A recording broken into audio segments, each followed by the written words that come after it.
Hi again. I'm just going to explore I say a basic swing exercise. It starts off quite basic and then does lead intermediate to more difficult standards.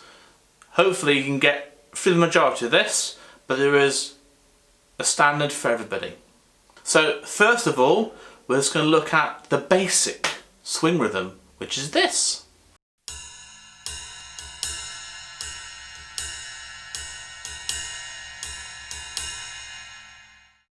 So that's the basic swing rhythm that we're going to be looking at today.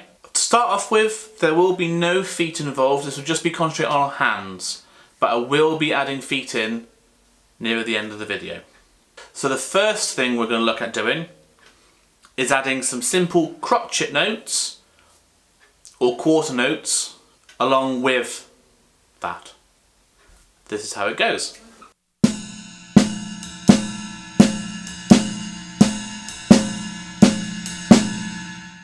So one thing to make sure when you're playing these is that your ride cymbal keeps that constant rhythm going. Ting, ting, ting, ting, ting, ting. Or if you know me, you know I like to put different words to rhythms. In this case it would be T, hum, T, hum, T, hum, T. Just keeping that bouncy, swingy rhythm going. So the next one we're going to do, we're going to add I suppose you can call it an offbeat note or a syncopated note.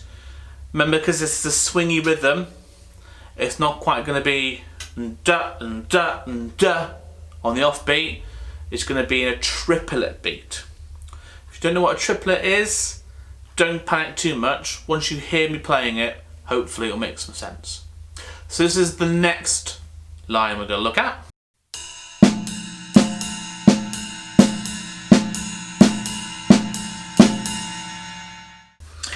So that's that one. You may notice when you're looking at it that the second snare drum note is level with what you're doing on the ride cymbal. Dun, da, dun, da. Those ones landing together. If that helps you with the timing, used to help me with the timing, I know that when I started learning it, then perfect. Next, we're going to add it a tiny little bit earlier on the snare drum. So it's not on the beat, it's not on the last triplet beat like the one we just did, so it's going to be on the second triplet beat. Once again, if you're not sure what I'm on about with triplets and stuff, don't worry, I'm going to play it now for you to see and hear.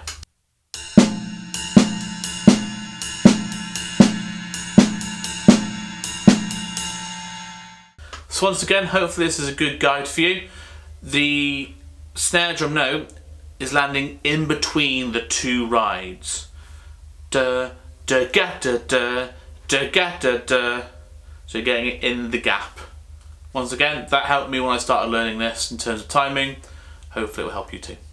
So next one, it's kind of a shuffle rhythm, if you're in terms of types and genres of music.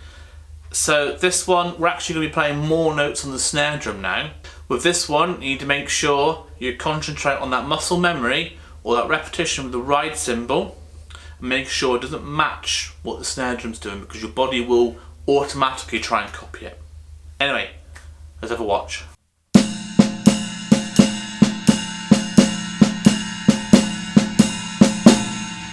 So there's that one.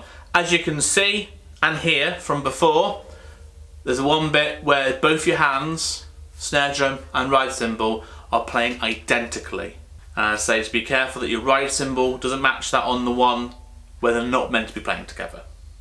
So the next one we're going to look at, this is starting to get a bit more difficult.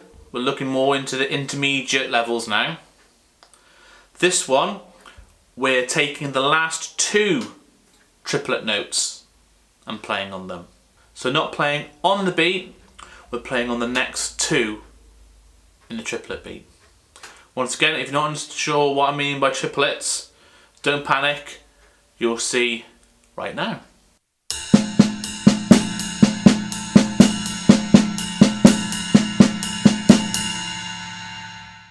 So as I say, these are getting harder now, as you can tell from that one. If you've tried to play it already, good work. That's not an easy one to try, So next one, basically we're doing the opposite of the last one. We're taking the first 2 triplet beats and leaving a rest on the third. So this time we are starting on the beat. Yeah, let's have a look.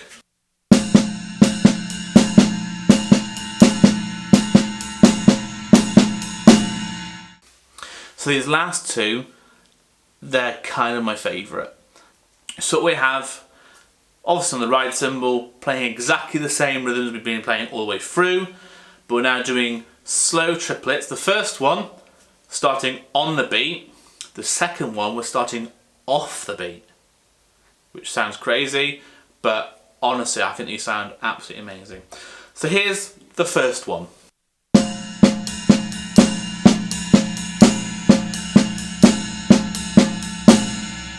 So that's the one that's on the beat. Here's the second one, which starts off beat.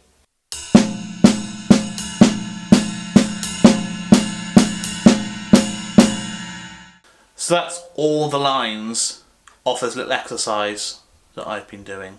So let me just play it all the way through now for you, with the music at the side whenever I change onto a different line.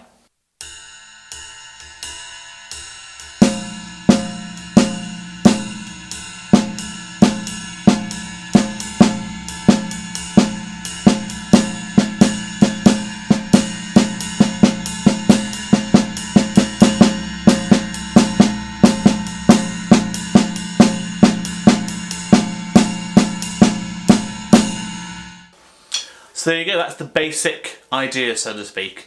What you can then do with that is add some hi-hat with your foot on the second and fourth beat.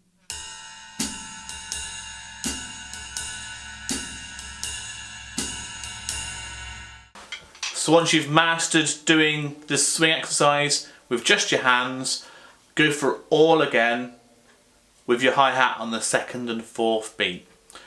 A lot of players make the mistake of playing lots of bass drum in there, which makes sense to a point if you've got a walking bass line. If you don't know what walking bass line is, it's basically when the bass player, whether it's on electric bass, on an upright bass, whatever, they're kind of playing boom boom boom boom boom boom boom boom boom boom boom, and the bass line is just continuous, so to speak. Then I would recommend playing bass drum to match what they're playing. But other than that, I would not do any bass drum unless to emphasise certain beats. There you go, so that's my basic, so to speak, swing exercise. I hope you enjoy playing it, and I hope it improves when you're playing. Let me know in any of the comments if you have any problems, any questions. But I hope you've enjoyed today's video. Get drumming, get trying this idea out, and I'll see you on the next one.